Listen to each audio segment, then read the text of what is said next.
The basic claim of Christian missionaries is that every element of the Christian faith is anticipated in the Jewish scriptures. And this is important to them for two reasons. Number one, it proves to them that it's true, that this is truth if it's in the Jewish Bible. But more importantly, in terms of communicating with Jews, it overcomes what for Jewish people is often our only objection. You know, it's very sad that when Christians speak to most Jewish people, they get a knee-jerk response. Well, I'm Jewish. We don't believe in Jesus.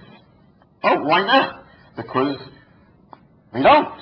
Why not? Because we're Jewish. But why don't Jews believe in him? Because we don't. Why not? Because we're Jewish. You see how impressive this is. And so really, for what most Jewish people, their objection to Christianity is not that it's not true. It's not that it contradicts the Bible. It's that it's not Jewish. So by showing us that their faith is sourced in the Jewish Bible, they can say that this is in your Bible. I'm not asking you to accept our Bible. It's in your scriptures. So that gives it the stamp of being Jewish. And now it's okay. The Christian missionary believes that in our Bible, in the Jewish Bible, there are actually hundreds of prophecies that point very clearly and precisely to Jesus as the Messiah. And these Christians are very puzzled. They're very puzzled why these passages have had virtually no impact on the Jewish people for the past 2,000 years. If you look at the sheets that I've included in your packet, the Christian Bible offers a possible explanation as to why these passages have had such a little impact on the Jewish people. The author of 2 Corinthians chapter 3, verses 14 to 15 says, "But their minds here meaning the Jewish people, their minds were hardened.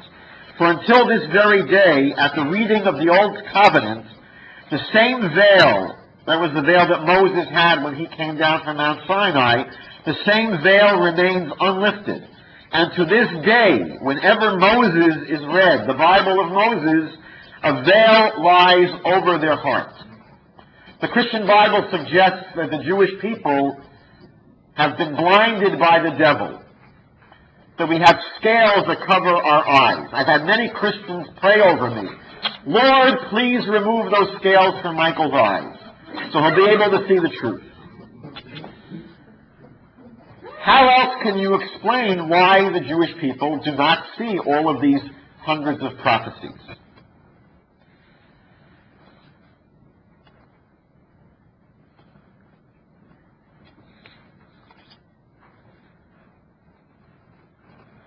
But we must say that for many people in the Jewish community, when our friend or neighbor or business associate or fellow passenger on the airplane shares with us dozens of scriptures from our Bible, it can often feel overwhelming and intimidating, especially if we're not familiar with these passages. And some of their arguments can actually even sound compelling.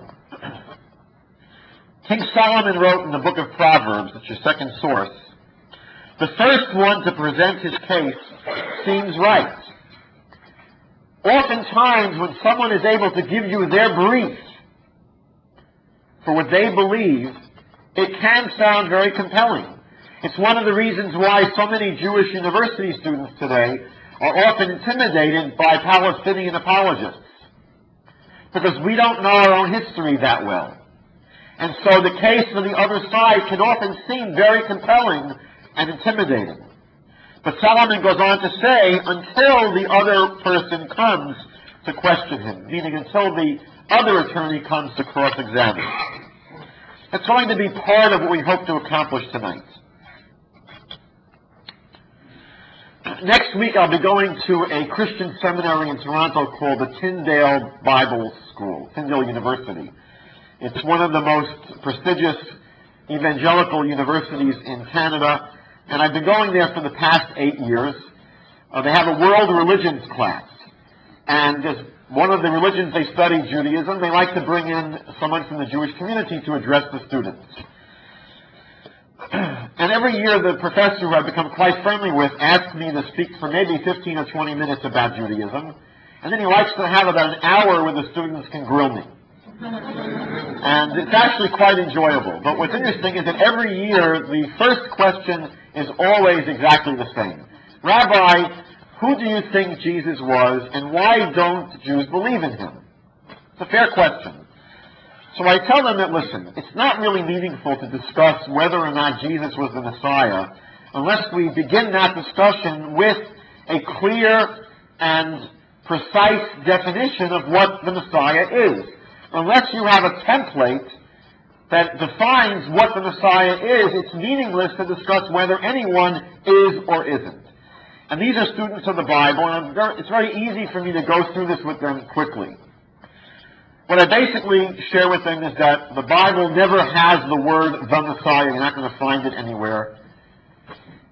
There are actually many Messiahs in the Jewish Bible. The high priests, the kings, the prophets were anointed. They were called God's Messiah. What we do find in the Bible is something interesting. The Bible has hundreds of passages, that speak about the future.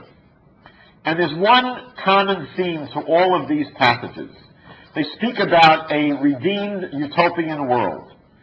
We find hundreds of passages where the Bible speaks about the Jewish people coming back to their ancestral homeland, where the 10 lost tribes are reunited with the rest of us. There was restored Jewish people living in the land of Israel. The Bible speaks about us living at peace when we come back to our homeland.